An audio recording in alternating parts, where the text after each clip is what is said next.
Elections 2019 in India are going to be one of the longest and most staggered elections in our democracy's history. We're going to take you through all the dates. Things are going to be starting very, very soon. In fact, they kick off on April the 11th. There are going to be 7 separate phases. The first starts on April the 11th and the last is on May the 19th.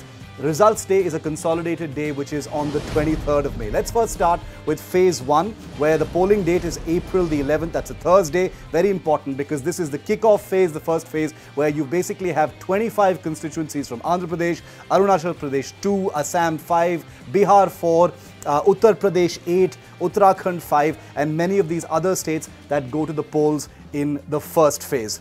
Cut to April the 18th, that's 7 days after the first phase. That's phase number 2. That's when polling happens in the second phase. Here again, you've got 5 parliamentary seats in Assam, 5 in Bihar, Chhattisgarh 3, Jammu and Kashmir 2, Karnataka kicks it off with 14 seats, Maharashtra has 10, Manipur 1, Odisha 5, Tamil Nadu with 39 seats in that second phase, Tripura 1, 8 important constituencies in Uttar Pradesh, 3 in West Bengal and Puducherry has 1 seat in the second phase. Then April the 23rd, that's a Tuesday, is phase number 3 which kicks off at that point of time, just short of the midway mark in this particular election. In phase 3, you've got a lot of more constituencies going to the polls, right from Assam number 4, 4 constituencies, Chhattisgarh 7, Bihar 5, Gujarat 26, Goa 2, Jammu and Kashmir 1, Karnataka 14, Kerala 20, Maharashtra 14, Odisha 6, 10 more constituencies in the large state of Uttar Pradesh, West Bengal 5, Dadra and Nagar Haveli 1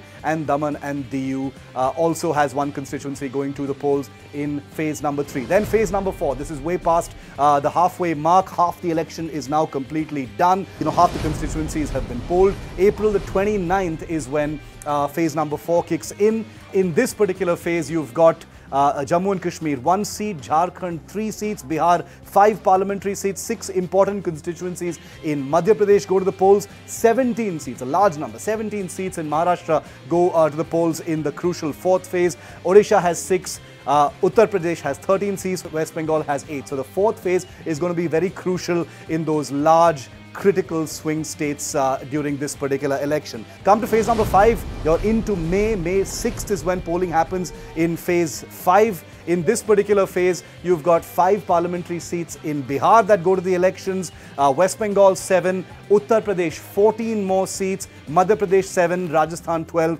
Jharkhand 4. Again, very heavy voting will take place in these constituencies in the large states of the country. May 12th is when phase 6 kicks in. This penultimate phase of this election is May the 12th. That happens to be a Sunday. There will be heavy voting. 14 seats in Uttar Pradesh in phase number 6. West Bengal has 8. Delhi NCR kicks in with 7, Jharkhand 4, Haryana 10, Madhya Pradesh 8. So that's another big one. Delhi NCR enters the fray in phase number 6. And the final phase is phase number 7. That's on May the 19th, just 4 days short of the results day when the election results will be known. In this particular phase, Jharkhand 3, Madhya Pradesh 8, Punjab 13, West Bengal 9, Chandigarh 1, Uttar Pradesh 13 and Himachal Pradesh 4. So there are states like West Bengal that have constituencies going to the poll across the 7 phases. So this is going to be a staggered phase, very protracted election. There has been some criticism over why there are so many phases, but there are many complications and implications in extending an election in this many phases. Crucial states going to the Election Commission has applied its mind to make sure that they have the capacity to deploy forces, ensure free and fair elections in many places where things have happened in the past. So this is going to be a critical election. The longer you extend it, the more difficult it perhaps is in some areas, but the logic really is that if you stagger it and phase it in this manner, it actually is easier to control. 7 phases, election 2019.